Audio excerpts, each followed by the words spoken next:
Natukom il-lejla tajba. Mill-Bażilika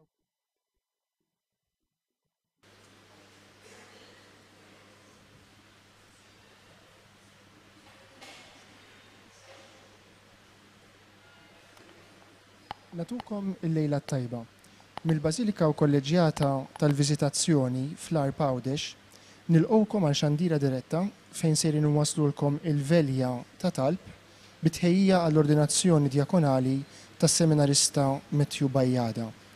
Matthew li huwa minn din l-istess parroċċa tal-Arp sejjer jiġi ordnat djaknu għada fil-għaxija fil-Katedral tal-Assunta fiċ-Ċittadella tal-Belt Victoria.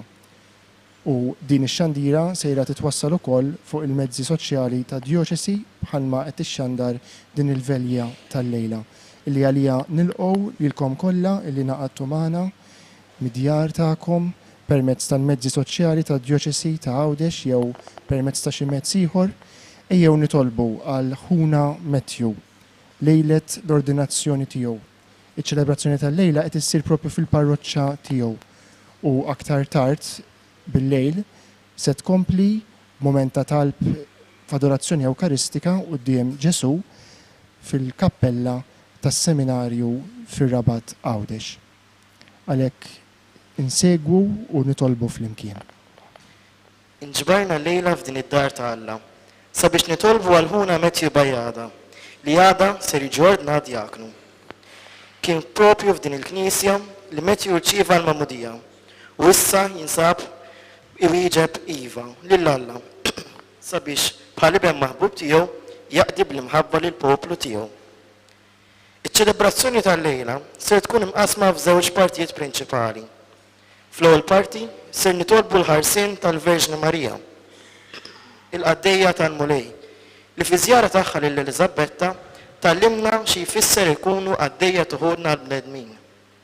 Bħala djaknu Matthew ukoll qed jiġi msejjaħ biex bħal Marija u għat-talb tagħha iwassal il-fer ta' Ġesu għand l-oħrajn.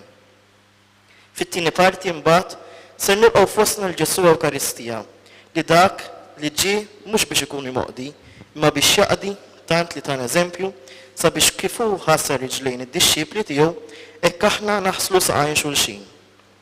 Fi-spiritu ta' adorazzjoni ser nitolbu għal Matthew u joffri lilu nnifsu lil Ġesu biex ikun għaddej tal-poplu tiegħu. Inħeġġukom għalhekk biex nieħdu sehem f'din ċelebrazzjoni billi nsegg minn fuq l-iscreens fil-waqt li nfakrukom biex titfu l-mobiles tagħkom. Inqumu bil-wieqfa fil-waqt li nilqgħu ċ-ċelebranti fostna billi nkantaw flimkien.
Tal-Missieru, tal-Iben u tal-Ispiritu Santu, il-mulej ma'kom. Ħuti jeżis nisabu l-lejla miġburin madwar daħħuna Matthew li għada se jsir djaknu.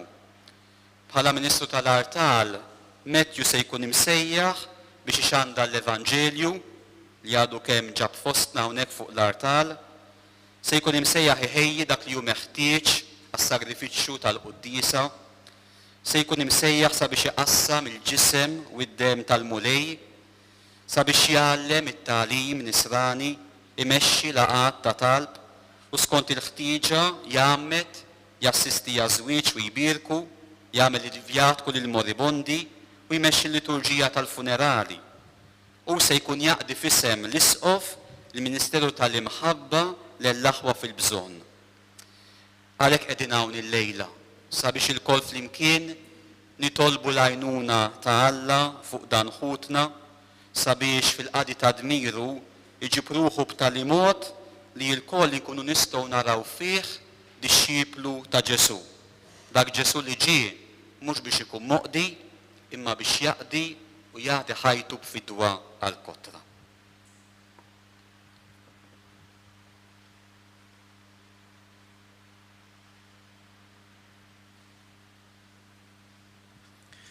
Għal kull invokazzjoni inkantaw isma' nitolbuk mulej. Birek mulej dan il-mażul tiegħek, jismana nitolbuk mulej. Birek u qaddes dan il-mażul tiegħek, jismana nitolbuk mulej. Birek qaddes u jikkonsagra dan il-mażul tiegħek, jismana nitolbuk mulej. Nitolbu. U Alla fid-dej tal-bnedmin, permezz tal-Verġni Marija l-arka tal-patt il-ġdid, inġibt ferħ u għena fid-dar ta' Elisabetta. Imla lil dan il-qaddej tiegħek Metju bil-ħeġġa għal-qadi. Għamel li hu jwieġeb għal dak li nebħu l-Ispiritu Santu iwassal il-Kristu lil ħutna l-bnedmin. Jagħti s-servizz tiegħu b'qalb ħelwa u jibqa' sħiħ sal-aħħar fit-talb. Biex hekk bħalhom ibnek jagħti ġieħ lil kobor tiegħek bit-tifħir tiegħu u bimġiba ta' umiltà qadi u qdusija. Bibne Ġesu Kristu Sidna li hu Alla, miegħek jgħix u jsaltaw flimkien mal-Ispiritu Santu għal dejjem ta' dejjem. Amen. Nibqgħu bil-wieqfa u nilqgħu tħabbira tal-Evanġelju bil-kant tal-Alleluja.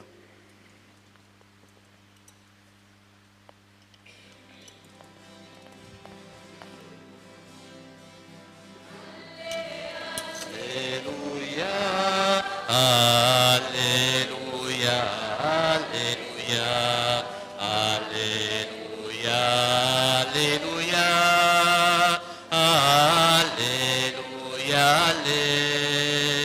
alleluia. Alleluia, alleluia,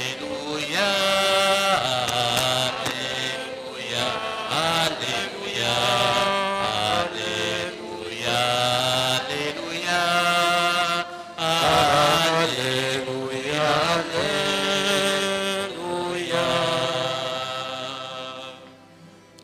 Il-mulej ma'kom U miegħek ukoll.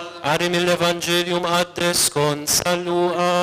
Glorja lilek mulej.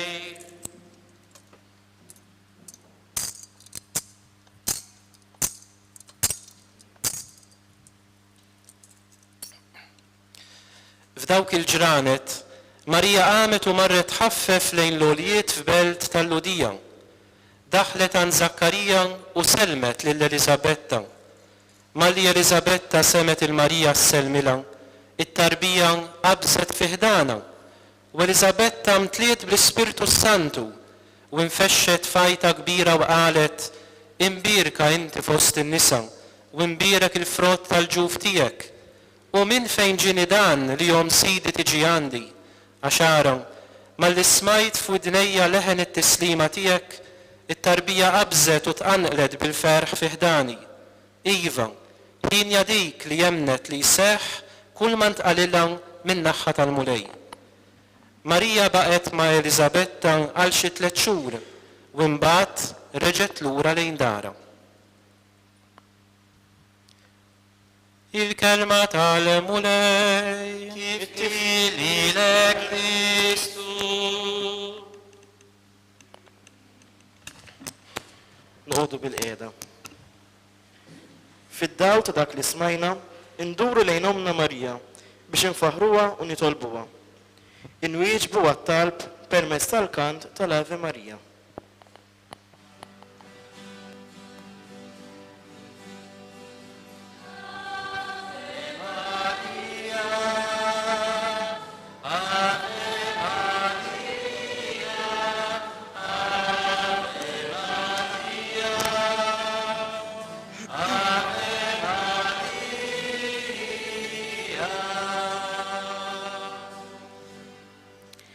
Islim għalik, Verġni Marja, mara umli u f'qajra, imbirka minn Alla l-oli.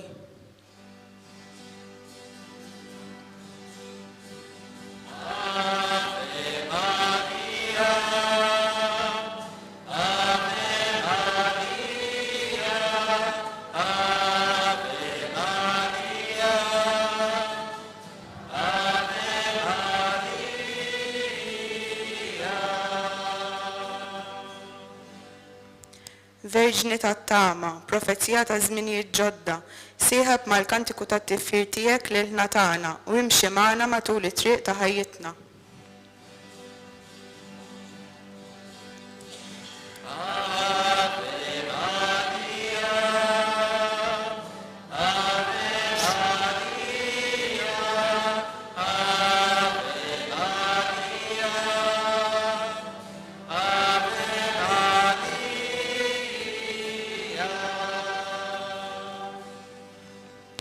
Pellegrina tat-tama kun magħna biex inħabbu l-wasla tas-saltna u l-ħelsien sieħ tal-bniedem biex iwasslu lil Ġesu għand ħutna l-bnedmin u ninaqdu magħhom f'rabta sieħa ta' mħabba.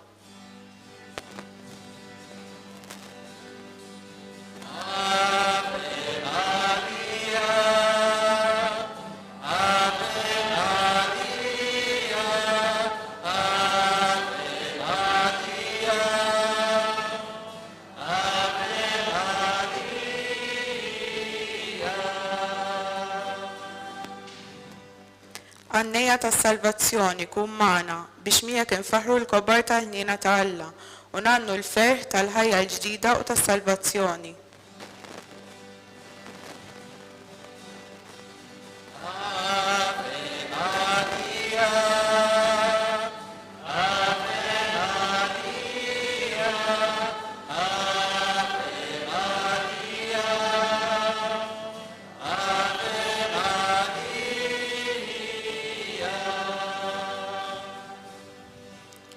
Verġni Marija, arka tar-rabta l-ġdida, l-ewwel u l-isbaħ fjur tal-Knisja, ilqat talba tagħna għal-ħuna Mettju li jibnek se jaħlu għal warajh biex ikun għaddej tiegħu, kun miegħu biex il-ħrara fih ma tibridx u jitħeġġeġ fl-ispirtu fil-qadi ta' ibnek.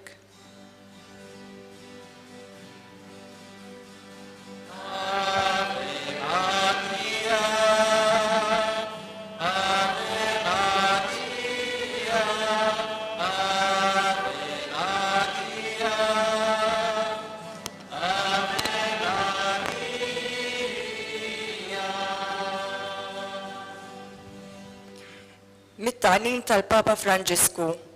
Skont il-Vanġelu, wara li laqet il-bxara tal-Anġlu u jiġbed bliva tagħha għas-sejħa li tkun omm il-feddej, Marija qamet u marret tħaffef iżżur il-kuġin ta' Elisabetta li kienet fis-sitt xahar ta' tqala. Marija kienet għadha żagħżugħa, dak li tħabbrilha u don mill-ikbar, imma jġib ukoll miegħu sfidi kbar ħafna. Il-mulej żgura li se jkun preżenti biex iweżżinha, imma f'moħħha u f'qalbha kienet tfadlilha ħafna affarijiet mhux ċari. Imma Marija ma nagħlqitx id-dar, ma ħallitx il-biża' jew il-gburja jipparalizzawha. Marija mhix it-tip li biex tħossha tajjeb għandha bżonn ta' pultruna komda fejn tħossha fi żgur. Mhix żagħżugħa tal-pultruna. Jekk ix-xwejħa kuġinta għandha bżonn daqqatit, ma toqgħodx ittella u tniżel, imma titlaq dritt fil-vjaġġ. Il-vjaġġ lejn id-dar ta' Elisabetta hu twil, xi 150 kilometru. Imma żagħżugħa ta' Nażaret, imqanqla mill-Ispiritu Santu, ma tafx bixkiel. Żgur li l-ġranet ta' mixi għenuha timmedita fuq il-ġraja mill-isbaħ li fiha issa kienet imdaħla. Hekk ukoll jiġri lilna meta nagħmlu pellegrinaġġ. Matul it-triq jiġuna f'moħħna l-fatti tal-ħajja u nistgħu narblu u nifhmu aktar it-tifsira tagħhom. U hekk ninżlu iżjed fil-fond tas-sejħa tagħna li mbagħad jurwilna aktar il-laqgħa tagħna ma' Alla u l-qagħdi tal-oħrajn.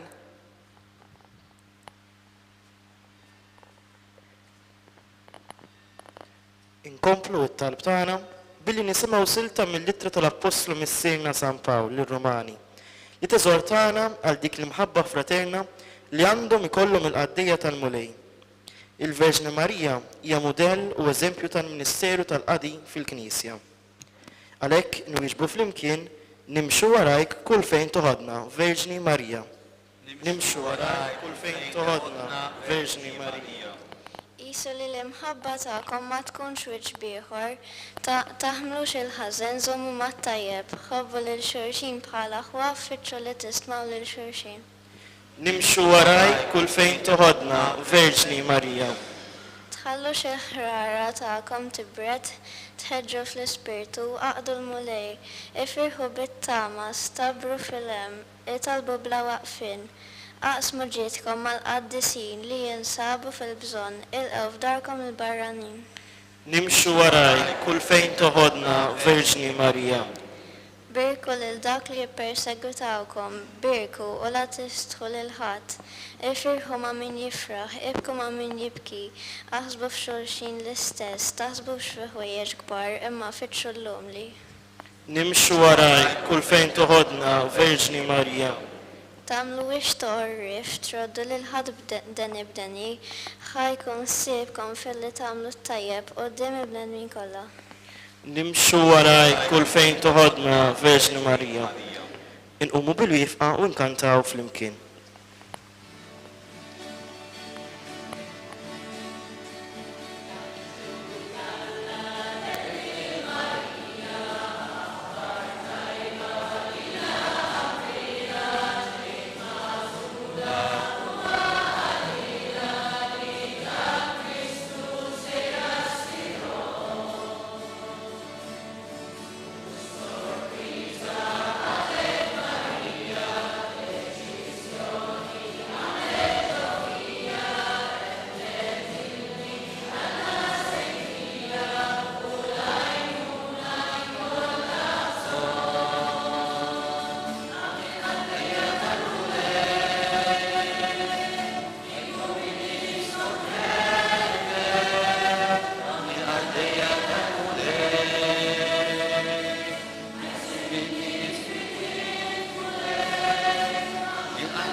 Noqogħdu bil-qiegħda.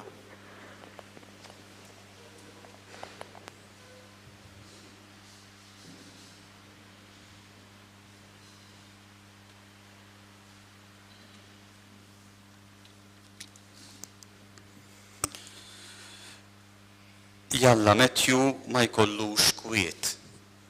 Mhux għax hu tiferrieqet, nafuh. Imma li hemm żewġ tipi ta' nies bla kwiet. Hemm dawk li mhumiex u m'għandhomx kwiet għax qalbhom vojta. U jippruvaw jaraw x'jagħmlu biex b'xi mod jimlew il-vojt tagħhom, biex jiksru ir-rutina tas-soltu, biex b'xi mod jinsew ftit mill-toqol li huma stess għandhom ta' dwejjaq tagħhom. U ma jkollhomx kwiet ġieli ngħidu għal dawn in-nies m'għandux kwiet, donnu mhux f'postu jew f'posta.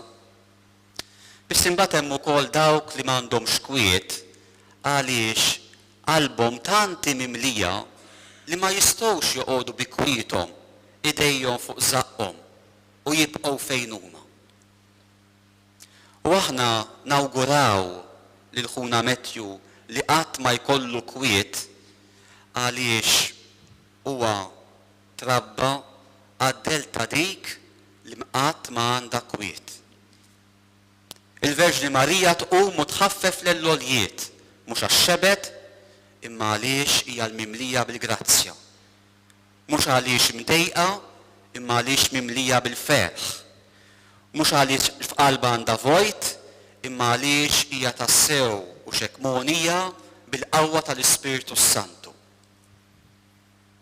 U aħna nixtiequlek Għażiż Matthew li inti għaddel fuq l-eżempju għat-talb tal-Verġni Marija li m'għandix kwiet inti ma jkollokx kwiet.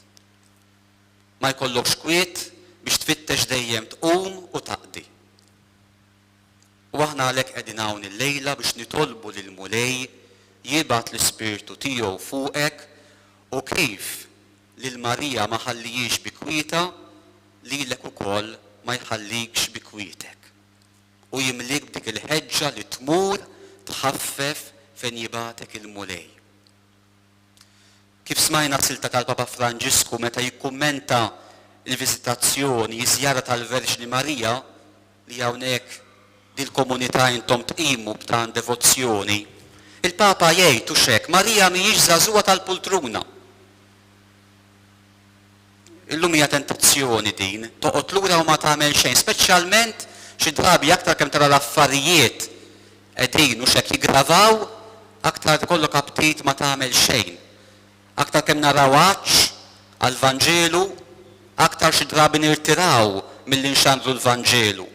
Aktar kemm narawna u xek naqtfu kontra l-kurrent, aktar xi drabi u xek nerħu minn idejna il-qdief u sempliċiment noqogħdu nimxu aħna wkoll b'xi mod jew ieħor mal-kurrent. Imma fil-verità u xek, id-djaknu fil-Knisja huwa dak li jfakkar fil-ħeġġa tal-qadi. Huwa dak li jfakkar li l-Knisja hija Knisja li taqdi. Hija Knisja li ssib il-persuni u twaslilhom il-ferħ ta' Ġesu. Id-djaknu jfakkar aħna naraw fuq l-artal jaqdi il-kalċi u d-dem mhux hekk ta' Kristu li tassew il-Knisja u kull nisrani huwa msejjaħ u msejħa biex aħna wkoll ikollna demna jbaqbaq biex inxerduh bl-imħabba l-oħrajn. Id-djaknu jfakkarna li aħna maħniex żgħażagħ tal-pultruna, kif jgħidilna l-Papa, imma aħna msejħin biex inkunu persuni li nħaffu, inwasslu il-ferħ tal-Vanġelu. U l-Papa ftit il-pass il-bot minn hawn qalilna u qal li l-Knisja kollha mhux għal darba l 7 darbiet il-ferħ tal-Knisja u li tevanġelizza. U dan għandu jkun il-ferħ ta' djaknu u djaknu għandu jwaslilna u jiddakkarna b'dan il-ferħ. L-ferħ tal-Knisja u li twassal dil-lena, is-slim, il-qawwa, il-ħelsien ta' dan Ġesu. Il-frott imbierek tal-ġuf ta' Marija. Li nitolbu għalik Matthew huwa propju li ma taqax f'żewġ tentazzjonijiet li smajna l-Papa jkellimna dwarhom. L-ewwel nett nitolbu għalik sabiex qatt ma tinħakem minn dik il-biża li tipparalizzak. Il-biża li nikkalkulaw iż-żejjed. Il-biża ta' min jaħseb iż-żejjed mhux għaliex ma jridx jagħmel l-affarijiet bil-għaqal, imma għaliex ma jemmix biż-żejjed. Il-biża ta' min ħsibu aktar x'ħajjgħidu l-oħrajn aktar milli dak li jrid jgħidlu l-Mulej. U dak il-biża jwaqqafna. U aħna naraw u xek f'Marija, il-mara li ma tibżax, ma tagħmilx dawn il-kalkoli 150 kilometru feħħam murjien, jew x'ħajjgħidu n-nies, jew kif sejrin nirranġawha din il-biċċa li jekk tqila bil-qawwa tal-Ispiritu Santu mhux minn Giuseppi. Ma toħodx tikkalkula kollox, ma tifriżax.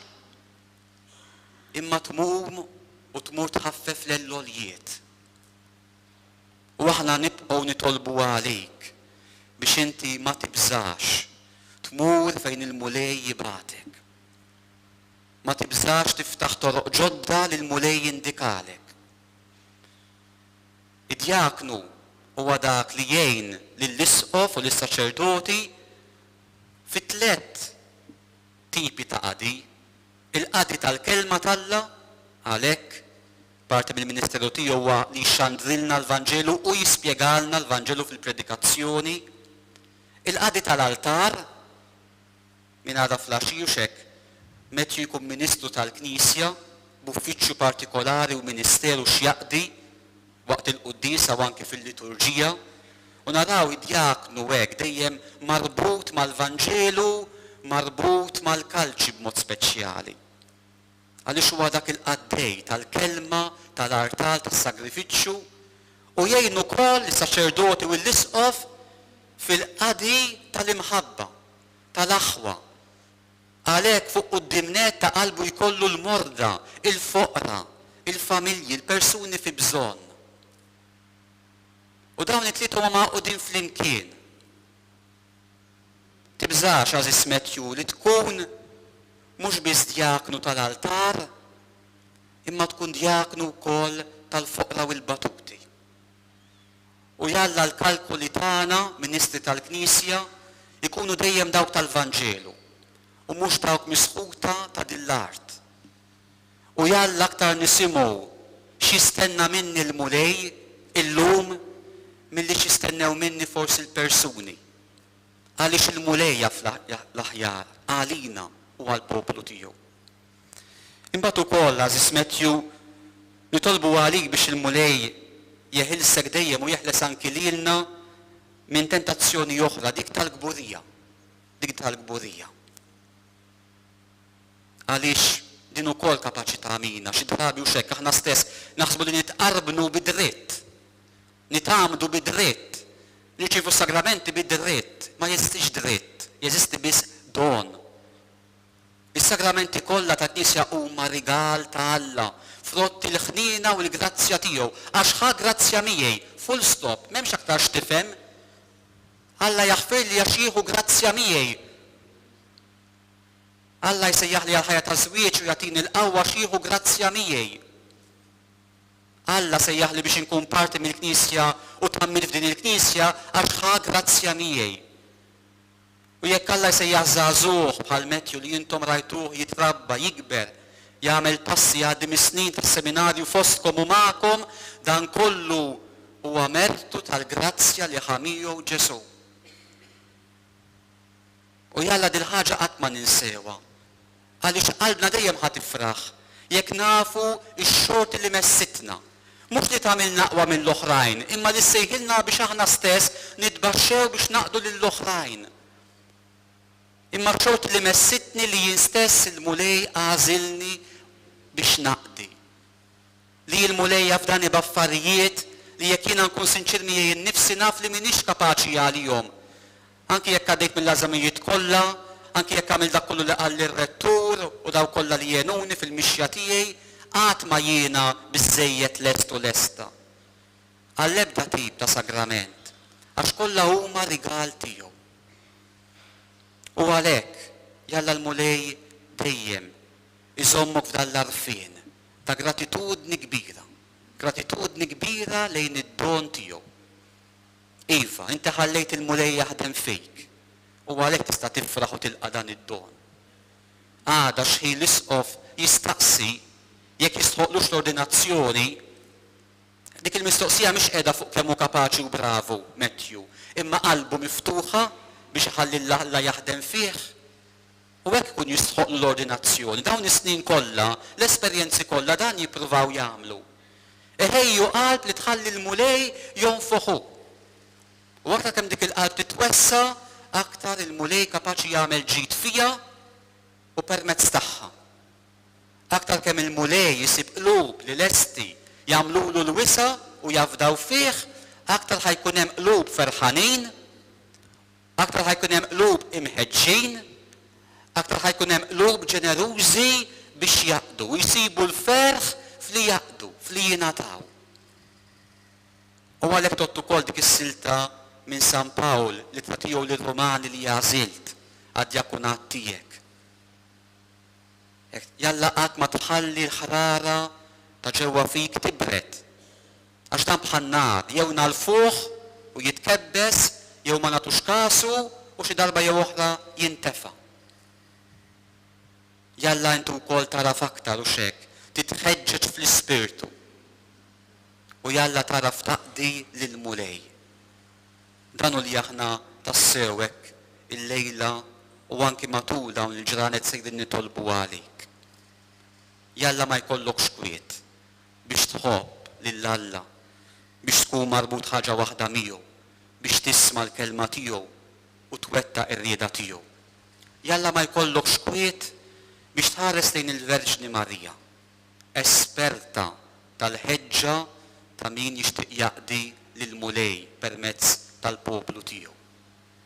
Jalla qatt ma jkollok wiet sabiex tfittex inti stess il-minu fil-bżonn u tisma' lil minu fil-bżonn. Jalla qatt ma jkollok wiet sabiex ta' bil-ħaq bħalma Marija timla id-dar ta' Zakkarija u Eliżabetta u l-ġuf ta' Eliżabetta b'tant u tant ferħ, inti wkoll kull fejn tmur ixxerred dan il-ferħ. Mhux biss minħabba l-karattru ferriħi tiegħek, imma wkoll ixxerdu għaliex f'Mettju hemm Ġesu u hemm il-ferħ tiegħu, hemm il-paċi tiegħu.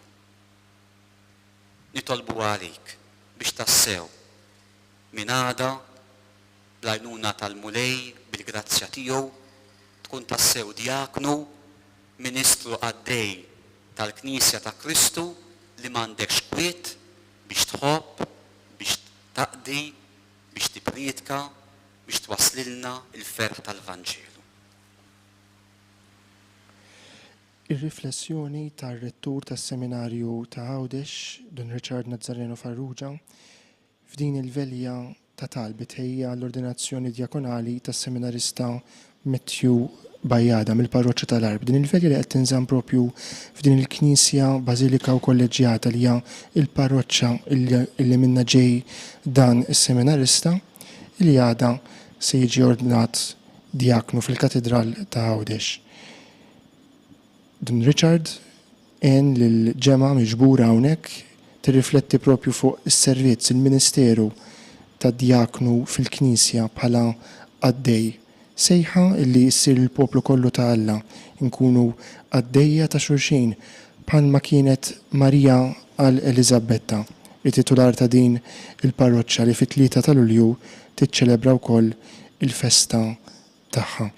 Il-Knisja tal-Arb mimlija parroċċani, familjari, raba, ħbieb ta' ħuna Mettju fost l-oħrajn mill-parroċċi li fihom qiegħda jew qiegħed jagħti il-ministeru pastorali tiegħu bħala seminarista hekk kif issa joqrob lejn l-ordinazzjoni tiegħu. Il-Verġni Marija li tħaffef lejn l-oljiet sabiex tmur għand il-qarjuwa tagħha Eliżabetta tallimna kif għandna nkunu għaddejja li nħallu lill-Ispirtu ta' Alla joħodna fejn iridu sabiex iwasslu l-ferħ ta' Ġesu.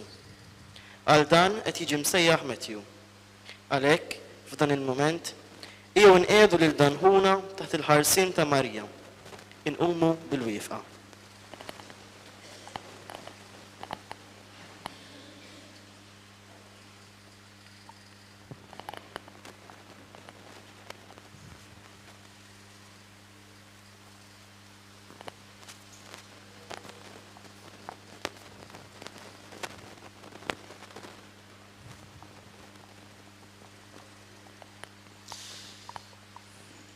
F'dal-mument ejjew nafdaw il-ħuna Mettju billi flimkienek nagħmlu din it-talba lill-Om tagħna.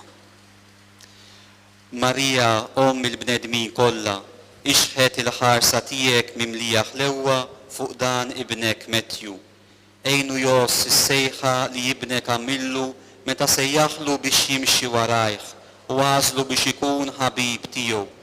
Ejnu jqajjem fih id-don ta' Alla li ser jirċievi bit-tqejjid tal-idejn u jħares bl-għajnuna tal-Ispirtu Santu it-teżor sabiħ li se jkun avdat fidejh. Għalmu jkun doċli għat-nebbieħ tal-Ispirtu Qaddis u jħalli lilu jmexxih f'kull pass tiegħu. Marija għaddejja tal-mulej, flimkien ma' dan ħuna żomm ukoll fil-qalb tiegħek lill-ministri kollha tal-Knisja.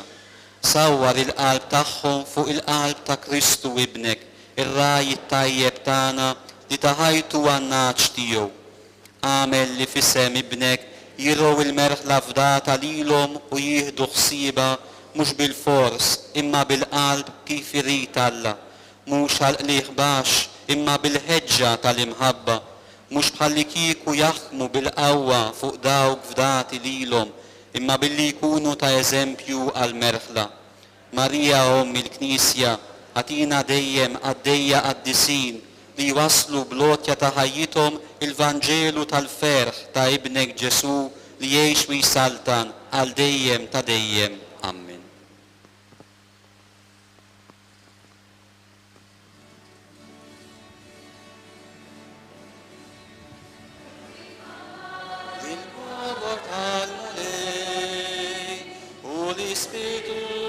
tiei fra falla, i salvatur tiei. Itfahar il-kobor tal-mulej, u l-ispirtu tiei fra falla, i salvatur tiei.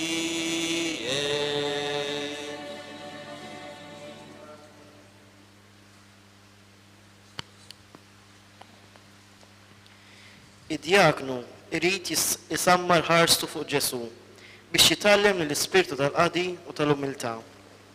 Ija aħna wkoll nħarsu lejn Ġesu, aħna nilqgħuh preżenti u ħaj fostna fl-Ewkaristija. Fil-waqt li ninżwar kubtejna inkantaw fl-imkien.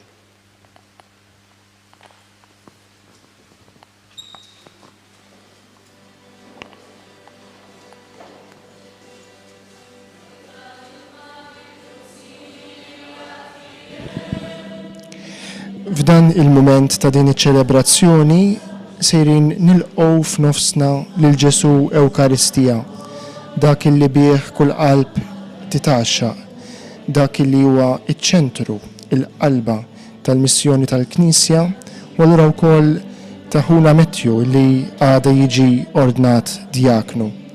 Waqt li jintfew id-dwal fil-Knisja biex jitħalla biss id-dawl fuq l-isfera bl-ostja bajda fija preżenza ta' Ġesu ħaj, ejjew ninaqdu aħna wkoll fit-talb għal Mettju, moment ta' adorazzjoni u ta' talb ta' interċessjoni.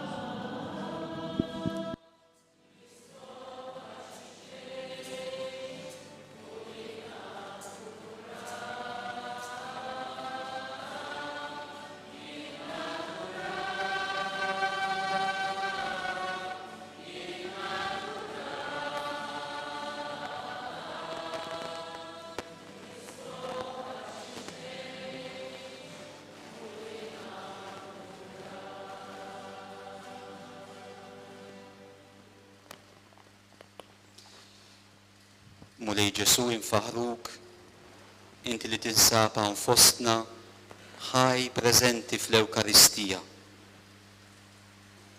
Niftħu quddiemek il-qalb tagħna li fija wkoll inġorru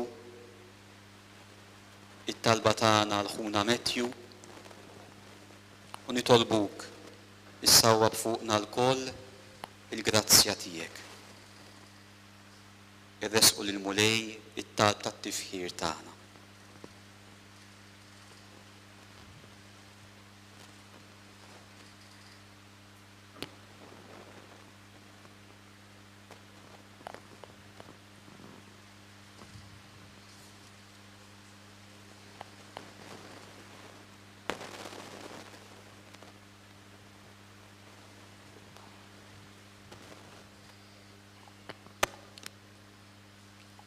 Għal kull invokazzjoni nwieġbu, mulej ħenna lina u ismana.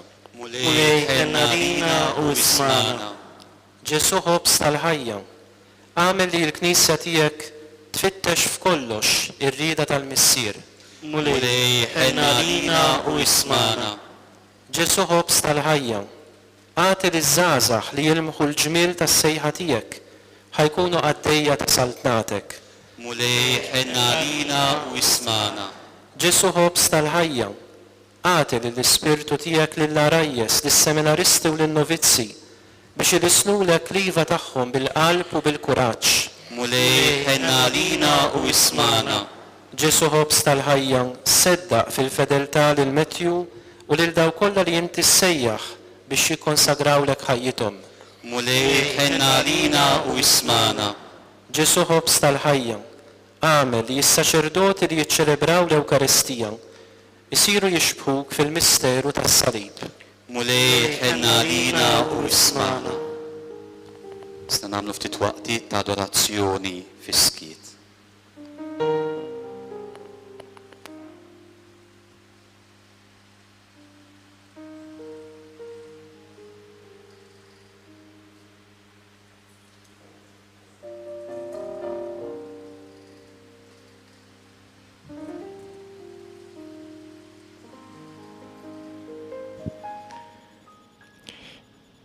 L-ordinazzjoni djakonali ta' għada hija it-tieni waħda għal din is-sena wara li f'Mejju li għadda. Rid ukoll l-ordinazzjoni presbiterali ta' Gabriel Vella mill-parroċċa tal-Qala.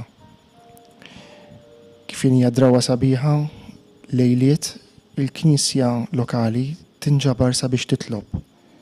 Il-kelma Vellija minna nfisha tfisser mument ta' sara ta' stennija li jsir fil-għaxija lejliet iċ-ċelebrazzjoni propja.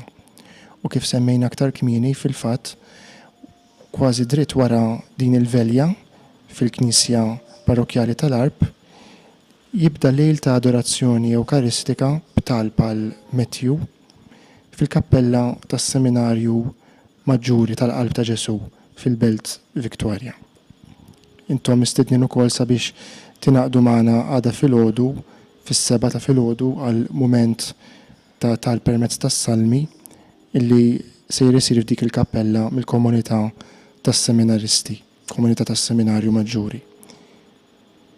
Intant f'mument bħal dan tal-lejla, bħalma sar ukoll fil-velja għall-ordinazzjoni presbiterali, hija drawwa sabiħa wkoll illi l-ordinand jew aħjar il-kandidat għall-ordinazzjoni f'dan il-każ għall-ordinazzjoni djakonali jagħmel it-talba personali tiegħu, talba quddiem il-komunità li fija jitlob l-għajnuna ta' Ġesu għal dan il-ministeru ġdid li se jiġi fdat bih.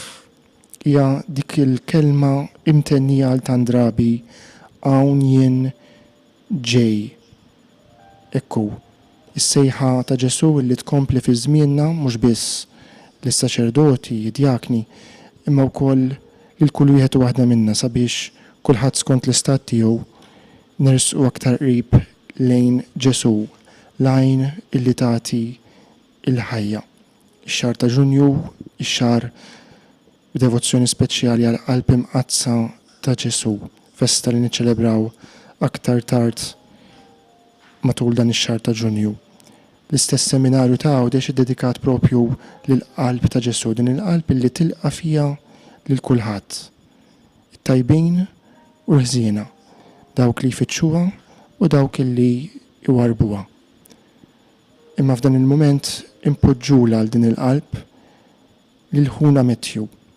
Hekk wara din il-mixja ta' diversi snin li huwa għamel kemm qabel daħal fil-komunità tas-seminarju u wkoll matul dawn is-6-7 snin li għaddew bħala parti minn din il-komunità fejn ifforma ruħu mhux biss akademikament imma wkoll umanament, spiritualment, pastoralment biex ikun tassew għaddej u raj skont il-qalb ta' Ġesu Kristu.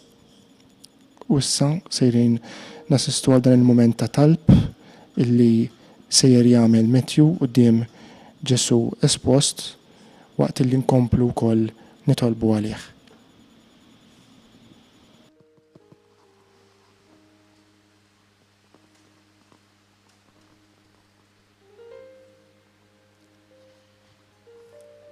Hawn jien missier. Ninsab għal darba oħra qudiemek. Iżda din id-darba hi differenti mid-drabi l-oħra. Ninsab fl-istess post fejn kważi 26 sen ilu, grazzi għal ġenituri tiegħi, sirt parti minn din il-familja kbira u sabiħa tiegħek u għamiltni jiben maħbub tiegħek. Kien mument li minnu telqed din l-istorja li f'dawn l-aħħar xhur u ġimgħat spiss ġibta quddiem għajnejja u ġejt konxju tal-post speċjali li jien għandi f'imħabtek minkejja d-difetti tiegħi. M'għandix kliem biżżejjed biex nirringrazzjak ta' dan kollu. Missier, illejla ninsab quddiemek qabel pass ieħor f'din l-istorja tal-ħajja tiegħi.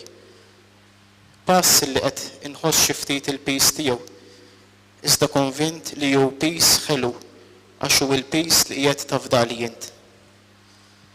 Sena wara l-oħra kont preżenti għal mumenti ta' talb bħal dan tal-lejla ta' sħabi s-seminaristi l-oħrajn li llum il-ġurnata qegħdin jieħdu sem mis-saċerdozzju tiegħek bħala presbiteri. Flimkien magħhom huma jirringrazzjawk u jitolbu l-għajnuna tiegħek fuq l-għadba tal-ordinazzjoni tagħhom. Magħhom kont inħoss gratitudni għall-istess sejħa li jien tagħmilt li. Illejla ninsab jien quddiemek mulej, arkub tejja, nadurak flimkien ma' dawn ħuti. Qed inħoss, iva, dik il-gratitudni li mumenti bħal dan tal-lejla kapaċi għanqlu fija. Iżda ma' din il-gratitudni nammetti li nħossni bla kliem, jienu nirrifletti fuq dak li għada fil-ħniena infinita tiegħek. Ser jogħġbok tagħtini bħala don. Irrid nirringrazzjak ta' dak kollu li għamilt miegħi fil-mixja vokazzjonali tiegħi u nirringrazzjak għal dak kollu li konvint li ser tibqa' tagħmel miegħi fil-ġejjieni. Imħabtek mulej hija xi ħaġa li lili tibqa' tissorprendini kontinwament. Kull ma jmur mulej jien u ninduna bil-limiti tiegħi. Ninduna kemm l-imħabba tiegħek hija mħabba perfetta u kemm int tassew Alla tas-sorpriżi. Ninduna kemm id-dixxipulat tiegħi għadu jikkontrasta din-imħabba tiegħek għax kultant għadu jimxi fuq il-kalkoli u l-kompromessi. Nitolbok mulej biex issaffini minn dak kollu li jżommni lura milli ninata kolni kemm jien għas-servizz tiegħek u għas-servizz ta' dawk il-bnedmin kollha li fil-ħnina tiegħek jogħġbok tlaqqani magħhom fil-ministeru tiegħi. Fejn deret wada tidher imħabbtek mulej? Deret wada tidher l-ewwel u qabel kollox fil-familja tiegħi. Skola ta' valuri li sawritni u rritni xi tfisser verament l-imħabba u lotja. Deret wada tidher fil-qraba li bil-kliem u bil-ġesti eżemplari tagħhom iwasluni biex naraf li jien tinsab hemm. Deret wada tidher fil-ħbieb veri tiegħi li b'ġest mistoqsija sempliċi jew saħansitra ċajta juruni li jien ukoll titkellem permezz tagħhom u ssostnini. Deret wada tidher permezz ta' din il-komunità parrokjali għażiża li mxiet miegħi, kabritni u għalmitni ħafna. Deret fil-katekisti, fl-għalliema, fil-gruppi tal-abbatini, fil-gruppi tal-adolescenti, l-esperjenzi varji, il-laqat. Il-lejla ma nistax ma niftakarx f'diversi saċerdoti li ħellew marka f'ħajti permezz tal-eżempji tajba tagħhom sa minn meta kont żgħir bħala abbati f'din il-Knisja. Anke hemmhekk bla ma kont naf, int kont qiegħed taħmi u turini ftit il-pjan li kellek għalija mulej. U aktar ma bdejt nikber, aktar bdejt inħoss tikber dik ix-xewqa profonda li nkun qrib tiegħek mulej. Iltqajt ma' diversi persuni li jenuni nara fil-kobor u żbuħija tal-imħabba tiegħek. Għad li ħafna drabi kont nuri reżistenzi għax-xewqa li nibqa' miexi warajk, int xorta bqajt issus warajja u issemmali l-vuċi sottili u ħelwa tiegħek biex nibqa' niskoprik. Il-laqgħat formattivi fil-gruppi f'din il-parroċċa u f'kuntesti oħrajn kienu dejjem irewħu fija l-interess li nagħmel dan. Anke hawnhekk mulej, int kont tassew preżenti. Kont għadni nħossa wisq qawwija l-kelma għażiża tiegħek mulej. Mod speċjali dik is-sejħa tiegħek. Ejja warajja. Toroq oħra li nħoss li kienu miftuħa sew qudiemi, iva, kien hemm. Iżda l-ebda waħda ma nħoss li kienet timlini b'tant kuraġġ xahar dik li nimxi wara s-sejħa tiegħek. Kien tassew providenzjali dak il-mument li fih darba waħda permezz tal-kelmiet ta' saċerdot missjonarju la tibżax tintefa', ħassejt li int kont qiegħed tinqeda permezz tiegħu mulej biex int tgħidli kuraġġ Matthew intefa'. U bħal dak it-tifel li jaqbes għall-ewwel darba fil-baħar li jkun jibża minnu, f'dik il-ħabta jien ukoll għażilt li nintefa' f'dan il-baħar hekk fond tal-imħabba tiegħek li bħal l-ilma iħaddalni kolni kemm jien. Għaraft li din il-mixja vokazzjonali kienet u għadha l-aħjar għażla li fija nkompli nfittex it-tweġiba tiegħek mulej. Għaraft li dan kien don ieħor fost il-ħafna doni li jien tajtni. Id-don tal-vokazzjoni. Sejħa mhux biex tagħtini xi ħaġa u nżomm għalija, imma biex nipparteċipa miegħek fil-ħidma tiegħek. Int mulej tinqeda biż-żmien u bl-istorja biex turina mħabbtek u l-pjan tiegħek għalina. Pjan li jagħtina ferħ, ċertezza u libertà. Inħoss li f'dawn is-snin li għaddew is-seminarju kien dik id-dar li ffurmatni u żabritni biex jien nagħmel il-frott. Kienu snin li fuq kollox għenuni naraf li waħdi ma nista' nagħmel xejn. Iżda irrid nibqa' maqut miegħek, int li int id-dilja. Nirringrazzjak mulej tal-formaturi, ta' sħabi s-seminaristi u dak kollha li minkejja forsi b'xi difett li hemm hawn għenuni u għadhom jgħenuni biex nara f'dan. Kien żmien li laqqani ma' kelmtek mulej. Kelma mill-aktar profonda li twissi u ċċanfar. Iżda fl-aħħar mill-aħħar hija kelma mimlija ħniena u imħabba. Għax dik l-aħbar it-tajba tiegħek li twassalni biex ngħix il-vera mħabba. Grazzi mulej tal-li fid-dawl tal-kelma tiegħek u tal-formazzjoni umana, spiritwali, intellettwali u pastorali stajt naraf u għadni naraf minn tas-sewjien bis-sabiħ, bil-inqas sabiħ, bix-xewqat u bil-bżonnijiet tiegħi. Dan kollu għenni ninduna kemm jien fil-bżonn tiegħek fil-mixja ta' ħajti u li ħadtu xejn ħliefek m'għandu jkun ir-refuġġju tiegħi fil-mumenti imdalma ta' ħajti. Minkejja l-elf ħaġa li nagħmel, minkejja li nipprova nagħmel kollox mill-aħjar li nista', inbiss tibqa' dak li timla l-vojt tal-qalb tiegħi. Jien għażiż f'għajnejk mulej, mhux tant f'dak li nagħmel, iżda f'dak li nipprova nkun għalik u għall-oħrajn. Is-sentejn intermedjarji li għext fl-Italja b'dak kollu illi għext fihom fil-waqt li laqqewni mal-ġmiel u d-don tal-ħajja umana. Għenuni nikber u naraf kemm dak kollu li nagħmel għandu jibda u jintemm f'riġlejk. F'din il-mixja kien hemm iva momenti fejn kont inħoss li bħal donnu kont inħeba minni u ma kontx nifhem dak kollu li kont tindikali u kont nispiċċa nieħodha miegħek mulej. Kienu momenti fejn kont indur fuq innifsi u nkompli nagħlaq fija nnifsi, momenti fejn kont nistaġna.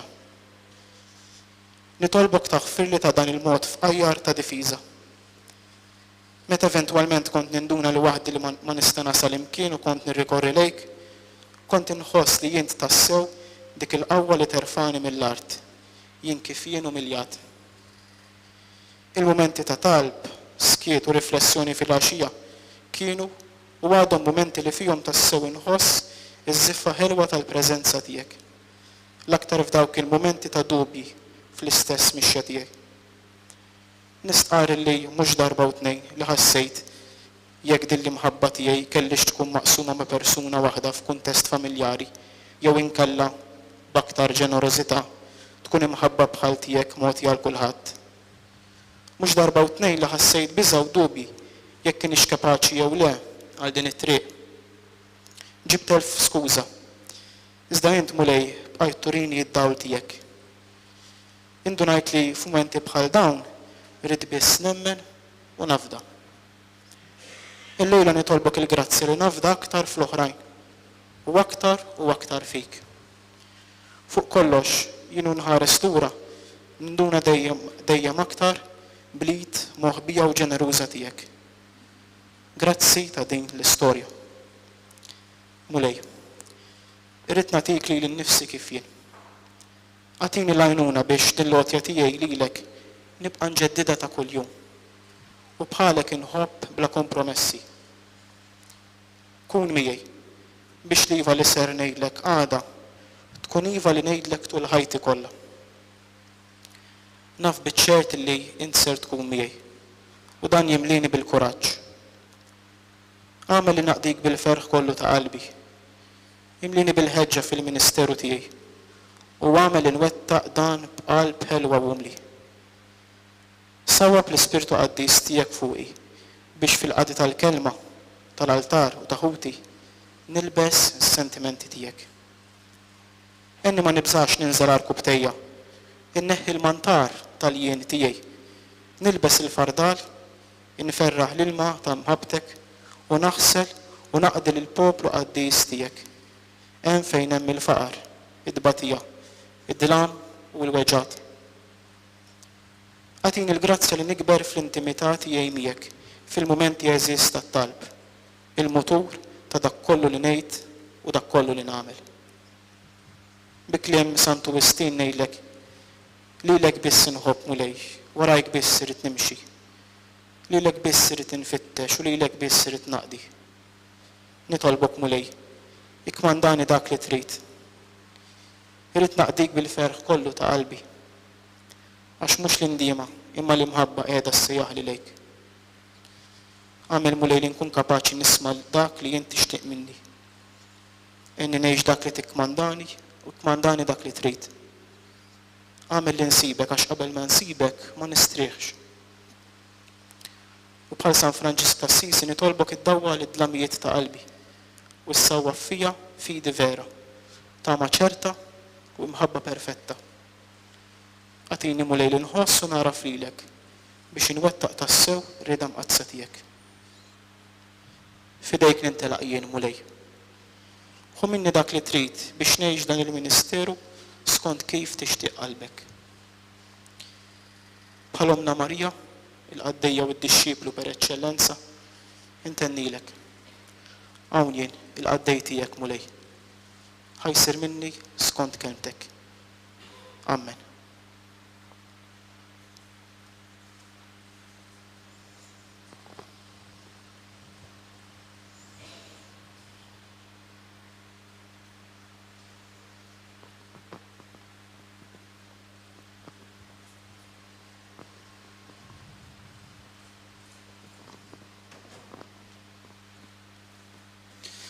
Bħala tweġiba din it-talba ta' ħuna Matthew ejjew issa qumu bil-wieqfa u nkantaw flimkien.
Niżlu għal kubtejna.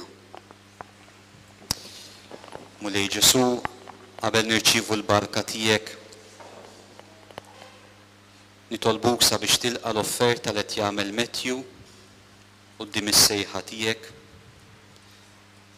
Nitolbuk sabiex tbierek din il-komunità parrokjali għaliex għadha l-offerta mhijiex biss ta' Matthew, imma wkoll offerta ta' familja, il-familja tiegħu u l-familja li fija trabba u kiber fil-fidi, fit-tama u fl-imħabba. Ibqa' mulej berikna u ħobna b'aktar vokazzjonijiet għal ħajja saċerdotali, għal ħajja reliġjuża, għal ħajja konsagrata. Kif inberikt din il-parroċċa b'saċerdoti reliġjużi u konsagrati eżemplari. Kompli anke minn din il-komunità sejjaħ aktar żgħażagħ għal warajk li b'qalb sħiħa u ġeneruża bħal Verġni Marija jgħidulek iva aħna l-qaddejja tiegħek ħajsir minna skont kelmtek. Nitolbuk mulej għal benefatturi ħajjinu mejtin ta' din il-parroċċa u tas-seminarju tagħna. Missirna li inti fis-smewit tqaddes ismek tiġi saltnatek ikun dak li trid int kif is-semek da fl-art. خبزنا لكل يوم آتينا اليوم اغفرنا ذنوبنا كما نغفر من خطايانا علينا ما تدخلنيش في التشريف ازاي نصنع الدنيا. Slim għalik Marija bil-grazzi mimlija l-mulejmijek imbirka inti fost in-nisa u imbirek il-frott tal-ġuf tiegħek Ġesu.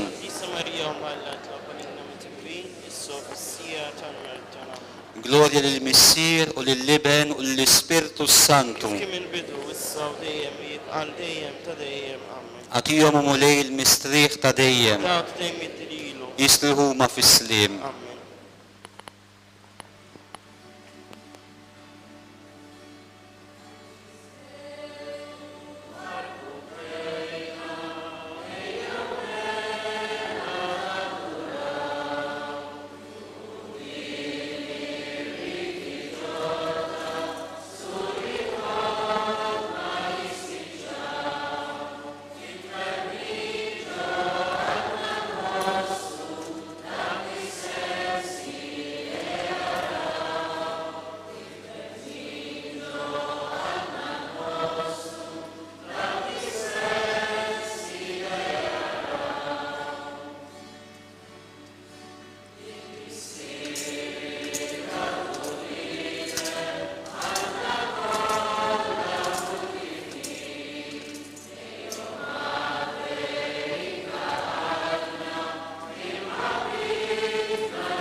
Nitolbu u Alla li f'dan is-sakrament tal-ħaġeb ħallejtilna t-tifkira tal-passjoni tiegħek.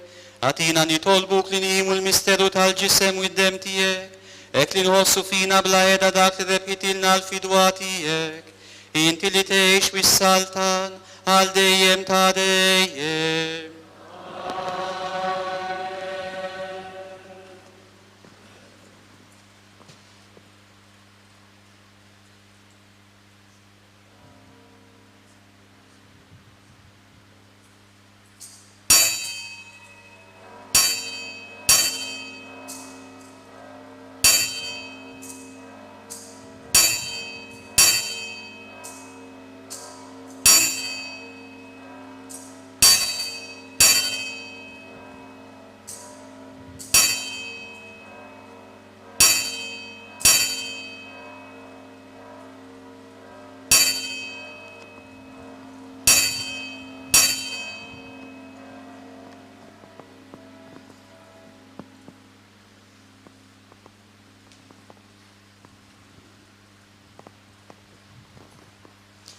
Nejdu flimkien ikun imbirek Alla, imbirek li sem imqaddes tiegħu, imbirek Ġesu Kristu veru Alla u veru bniedem, imbirek li sem ta' Ġesu, imbirek għal-qalb imqazza tiegħu, imbirek id-dem mażis tiegħu, imbirek Ġesu fis-Santismu Sagrament tal-altar, imbirek l-Ispirtu Santu Paraklitu, imbirek kbiro Malla Marija Santisma, imbirek l-imqazza Makulata Konċizzjoni tagħha, imbirek it-tluq glorjus tagħha fis-sema, imbirek l-isem ta' Marija Verġni Wom, imbirek San Giuseppe Arust Kastismu tagħha, imbirek Alla fl-anġli u l-qaddisin kollha tiegħu.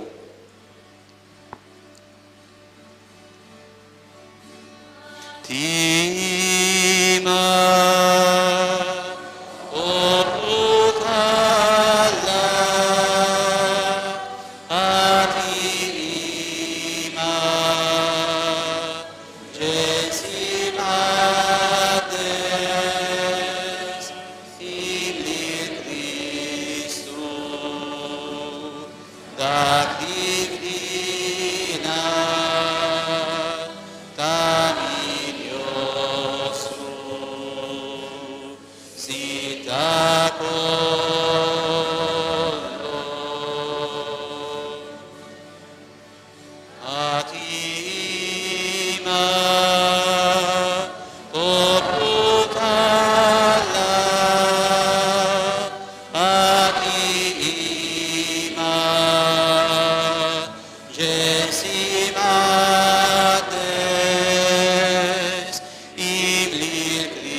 Aziz Matthew, fissem din il-komunità parrokjali hawnhekk preżenti llejla, din il-komunità li ratek tikber, li flimkien mal-eżiż ġenituri tiegħek sawritek fil-fidi, din il-komunità li fija l-ewwel darba ħassejt l-ewwel xrarit tal-vokazzjoni tiegħek.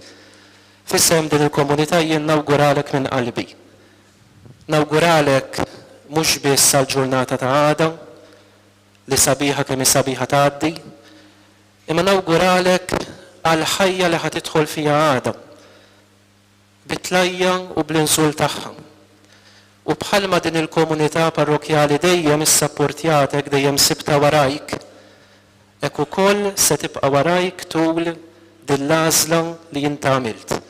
Se tkun warajk fit-talb, bil-preżenza u bl-inkoraġġiment tagħha.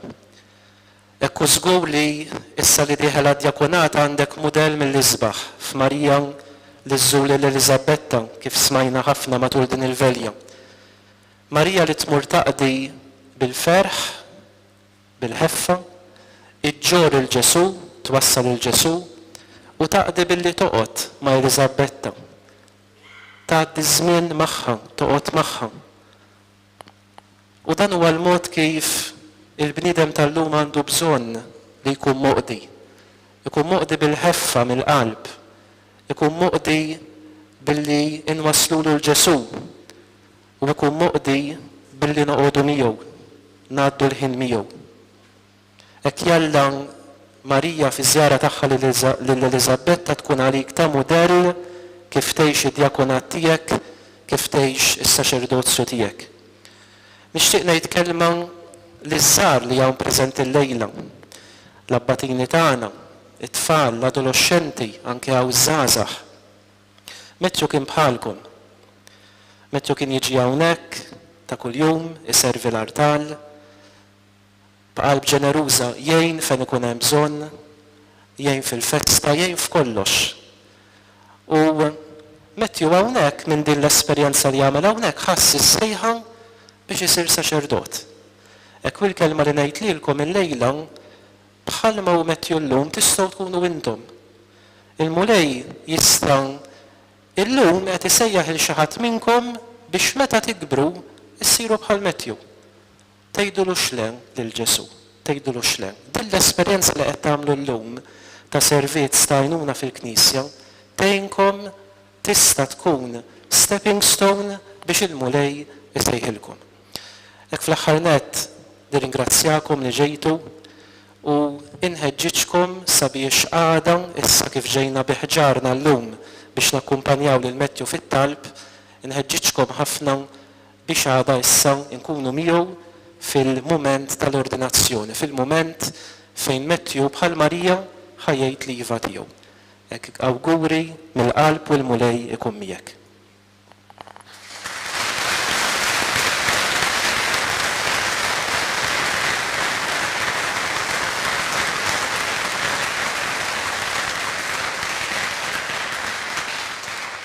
Nixtieq ukoll nirringrazzja lill-Arċipriet u l-kull min għen il-lejla u mhux biss il-lejla, jiena bħala rettur kien misbidejja anki l-imħabba li dil-komunità parrokjali u anki hekk il-komunitajiet parrokjali kollha tad-Djoċeżi tagħna il-mod kif isostnu lis-seminarji u għalhekk anki Matthew seta' jsib l-għodda u xek biex iwieġeb għas-sejħa talla għax ħafna hekk talbu u ħabbew u għenu għadhom jgħinu lis-seminarju tagħna. Lil Matthew nistgħu nagħtuh hekk rigal sabiħ billi nibqgħu hekk f'dawn is-sigħat li ġejjin maqudin fit-talb. Il-Knisja sa mill-qedem kienet tissuġġerixxi żewġ strumenti qawwija, dak tat-talb u dak tas-sawm, anki jekk nagħmlu penitenza ċkejkna, aħna nittalbu kaċċana l-Ispirtu ta' Alla biex jinżel fuq ħuna Matthew għada, ikun mod kif aħna nsostnuh. Hekk is-seminarju hekk il-lejla l-kappella ħad tkun miftuħa lejl sħiħ mill-10 tal-lejla sas-7 ta' filgħodu għall-adorazzjoni u mod kif nibqgħu anki mqajmin hekk nitolbu għal daħħuna imbagħad kif qal l-Arċipriet il-Bambin irid għada fis-6:30 l-ordinazzjoni. Hekk nistgħu nagħlqu ċelebrazzjoni hekk billi issa qumu bil-wieqfa u flimkien inkantaw.